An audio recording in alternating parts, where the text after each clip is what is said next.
بقي عشقي الأدبي وعشقي الأبدي الذي أستمد منه كل نسمة وكل حرف وكل كلمة أشدو بها، وهي منطقة الحبيبة، منطقة جازان. فقد غبت عنها كثيرا وتغربت عنها كثيرا، فإذا جئتها آتي وأنا قلبي يتلهف لزيارتها، وإذا غادرتها أغادر وقلبي فيها.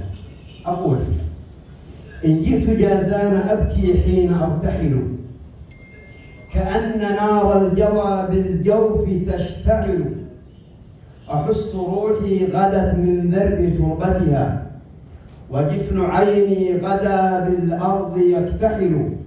محبوبتي دنيتي للشدو ملهمتي، وفيها لحن الهوى بالوصل يكتمل، فكل شبر بها من ضمن ذاكرتي، هيهات صب لها للغير ينتقل.